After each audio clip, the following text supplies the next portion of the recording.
Hi, come on in. Today we are going to make these lovely forget-me-not flowers.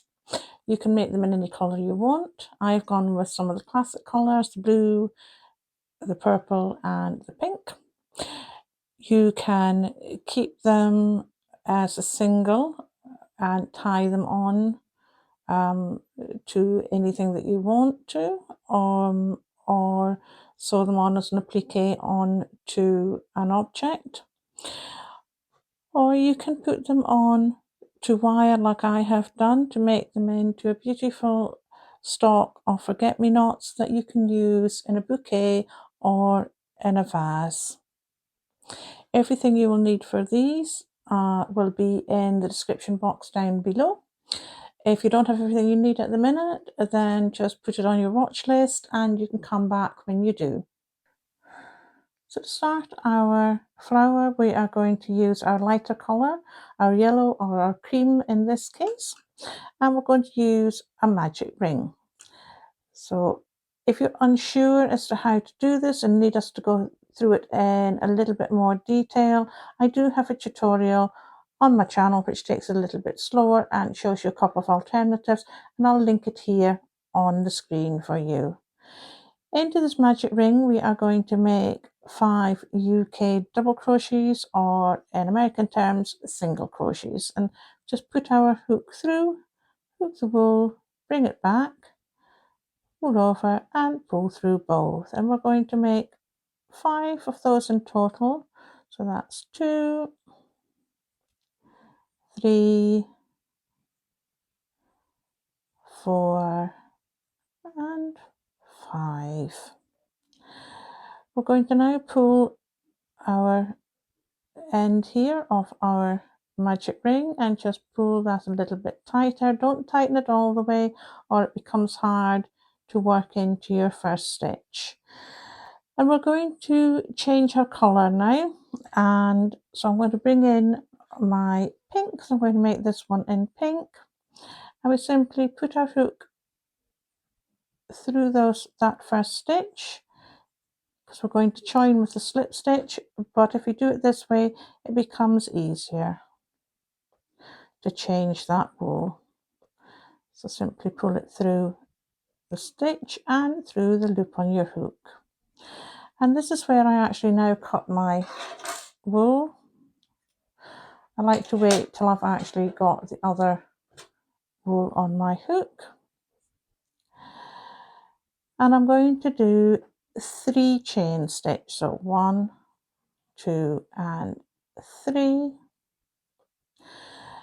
And we're going to do a UK double treble, US treble into the same stitch at the base here of our chain stitch. So wool around twice, in through that stitch, back through, pull through 2, pull through 2 and pull through 2. We'll do 1 chain and then another double treble, or treble in US terms, into that same stitch, pull through 2, pull through 2 and pull through 2, chain 3, 1, 2, 3, and slip stitch into our next stitch. Slip stitch into there, and we're just going to repeat the whole thing over again to make our petals for this particular flower. So 1, 2, 3 chain, that double treble, or treble in US terms, pull through 2, pull through 2, pull through 2, chain 1, and repeat again with another double treble, or treble in US terms, and all those go into the same stitch. Do 1, 2, 3 chains and slip stitch into the next. I will put those instructions on the screen, and just repeat those another 3 times, and I'll meet you back here at the end. Done my last 3 chain of the last petal, and I just need to join now with the slip stitch to the bottom of my first petal, join with that slip stitch, do a single chain, pull it long and cut it off. We now need to make sure that we have tightened our, oops, that's the wrong one, pull tight our magic circle, and I now tie them in a knot at the back, the two light colours together.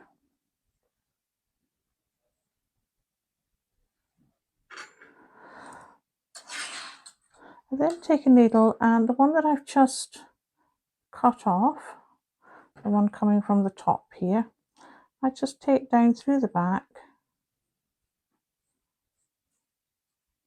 thread it down till it's even with the other one, and then again I tie those off too. Now if you wanted to use this as a little applique, you could finish in these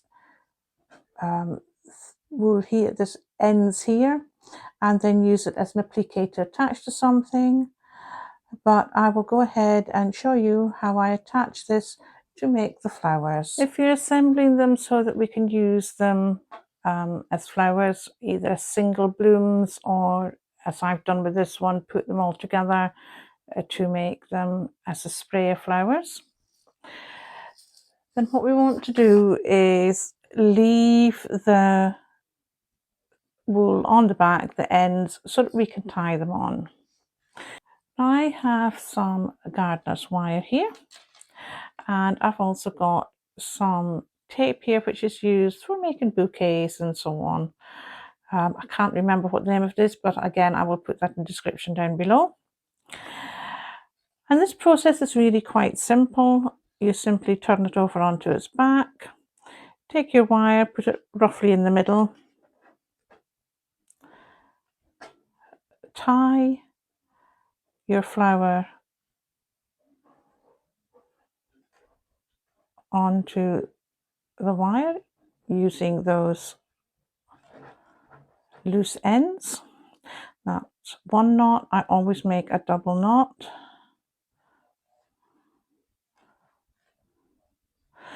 I then cut my wool leaf a little bit, but not too much, off an end. And we then fold this wire in half, just like that.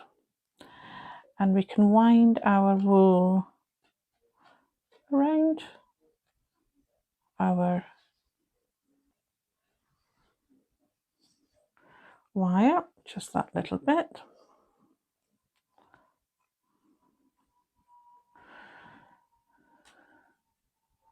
And then use our tape. It can be a little bit fiddly.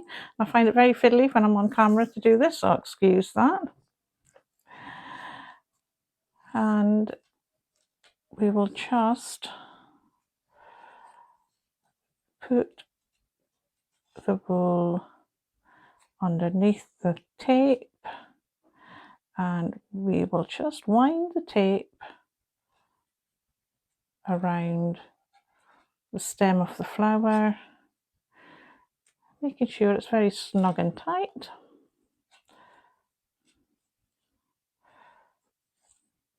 It's quite forgiving because you don't usually see it's behind the flower, so therefore you don't see the tape to begin with, which is probably just as well sometimes.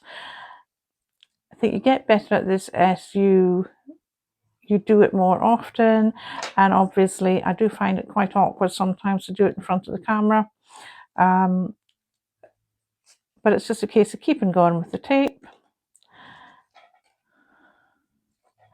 until you get to where you want to be on it. Then when you've got to where you want to be and the length that you want, just cut the bottom off, finish with your tape, and you can have that as a single bloom should you want to. Well, as I've done with these, you can see I've just added them all together, and if this was the same colour, I could add this one in further down here and just continue to tape from the bottom and keep going until you get to the length that you want. And then you can still angle these around afterwards that little bit to get to where you want them to be, to make them look the way you want. Really simple to do, really pretty, but really effective. Love to know in the comments if you've tried making them and what you're going to use them for. Thank you for joining me, for keeping me company, and I'll see you in the next one.